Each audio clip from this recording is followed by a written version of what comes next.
We are learning more about the pilot who died in that plane crash yesterday at Beaver Lake. 61-year-old Kim Sweet was part of the local aviation community and was involved at the Northwest Arkansas Air and Military Museum since the 80s. Sweet's friends say he didn't talk much if it wasn't about flying. They say he was also all for teaching the next generation, helping the museum with tours and parades and summer camps. His care for passing on aviation to others, and especially his care for veterans. His father-in-law was a World War II veteran, and every time he had the chance, he would tell people his story. One of his friends called him an Arkansas Aviation Hall of Famer. You could read more reaction from the community over on our website at 5newsonline.com. Tonight, the FAA released a preliminary crash report. Now, the cause of the crash is still unknown at this time. According to call logs we've obtained from local officials, 2 911 calls were made at 1:30 yesterday afternoon. One is believed to be from Sweet himself. 8 minutes later, dive teams were activated. 20 minutes after, officials reported a negative sign of life and told divers to take their time to get there. At 2:16 yesterday, Sweet was identified as the possible owner of the plane. His family was notified just before 3 o'clock yesterday. And while the investigation continues, we wanted to know what type of aircraft Sweet was flying. The FAA's report shows the plane was a Jodel F-12 fixed-wing single-engine aircraft. It's designed for versatile personal and recreational flying. Most models are two-seaters. It's what's known as an experimental aircraft. It was an experimental plane that somebody built in their garage, and he ended up with it. Steve Patton is a local aviator. He says these types of experimental airplanes are risky. You don't know what you get when you fly with an experimental airplane. There's no real rules that people have to go by. You get with a certificated airplane, the FAA is all over the design, and they're going, yeah, you can do it this way, but you can't do it this way. An experimental, you can do anything you want to do. Despite all that, Patton says Sweet was an exceptional pilot. He knew a lot about airplanes. He could build anything. He could fix anything. Everybody's shocked. We still don't understand it. And I personally feel like there was some kind of failure that his pilot skills couldn't overcome that caused that plane to crash.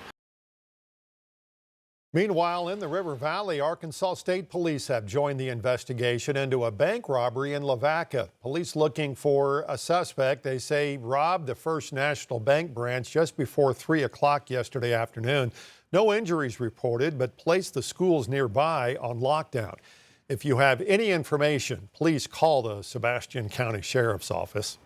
Northwest Arkansas will soon see a new interstate connecting Springdale to Oklahoma, but the big question is how to pay for it. 5 News reporter Laura Castleman tells us about a proposal to make part of Highway 412 a toll road. If your drive to Tulsa took half the time, would you pay? Northwest Arkansas Regional Planning Commission is talking about brand new Interstate I-42.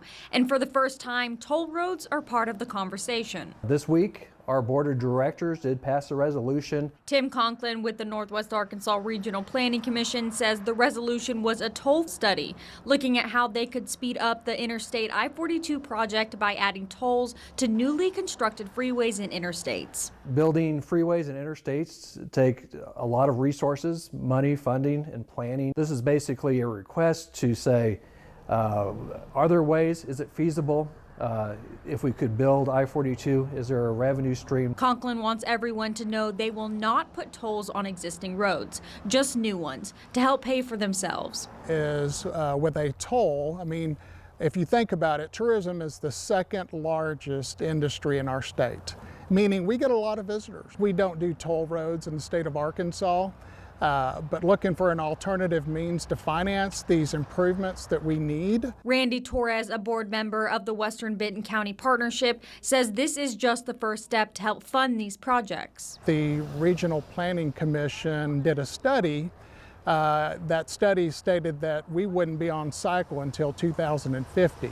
Torres says this could fill the needs of West and East Highway and interstate development. 412 coming in as the second largest artery coming into the state. Consequently, with that comes a lot of opportunity. Torres says adding a toll allows expansion of roadways without burdening local residents. How can we allow visitors to help pay for our roadways? Are there other mechanisms that we could use here in Northwest Arkansas, in the state of Arkansas, so we're not waiting 30 to 40 years to drive on it? In Washington County, covering news where you live, Laura Castleman, 5 News. Now, it's not clear that this topic will be discussed tomorrow, but Arkansas Senator Tom Cotton will speak at a John Brown University event tomorrow with the Western Benton County Partnership. Former President Bill Clinton facing nearly 6 hours of questions from the House Oversight Committee today investigating Jeffrey Epstein. Representatives on the panel said Clinton was both cooperative and transparent. In his opening statement, the former president said he had no idea of the crimes convicted sex offender Jeffrey Epstein committed. He explained that he had a brief acquaintance with Epstein that, quote, ended years before his crimes came to light. Recently released files included flight logs that showed the former president traveled on Epstein's plane a number of times, although he previously said it was for philanthropic work. Representative Comer, the committee chair, said the deposition's transcript would have to be approved by Clinton's attorneys before being released. This is a serious investigation. We will continue to try to get the truth to the American people and justice for the victims. But I think a consistent theme continues to persist throughout all the people that we bring in. Obviously, the government failed the victims. There was justice was not served in Palm Beach. Survivors have also continued to speak out amid the House investigation. One Epstein survivor from Arkansas, Laura Bloom McGee, spoke Tuesday at the U.S. Capitol before the State of the Union. She claimed Arkansas leaders have not reached out to her throughout the entire Epstein fallout. This has never been about politics. It's about little girls and young women who have and continue to be exploited by the powerful. Justice should be non-negotiable. Transparency should be non-negotiable. Integrity should be non-negotiable. No one should escape accountability. The Arkansas congressman voted to pass the Epstein Transparency Act. 3rd District Congressman Steve Womack was not on the House floor during the vote, but said publicly he supported the release of the files. As the investigation continues, the House Oversight Committee is scheduled to interview Jeffrey Epstein's accountant sometime very soon. New at 10 tonight, an Arkansas death row inmate has asked for a court hearing for his appeals to be dismissed. Scotty Ray Gardner was sentenced to death back in 2018 after being convicted for the murder of his girlfriend. His lawyers have been trying to appeal that ruling since then, but Gardner has made it very clear he doesn't want that appeal.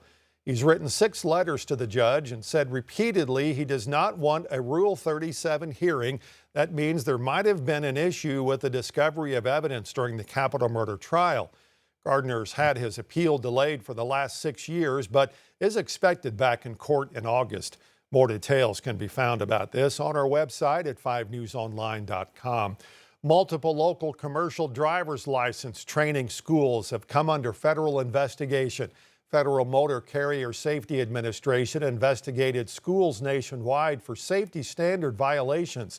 The most common violation found were things like unqualified instructors, improper training vehicles, and using fake addresses. 9 schools in our viewing area were given notices, according to the agency's website. The agency says the schools will have 30 days now to contact them, and if no response is received, the school will be removed from the official training provider registry.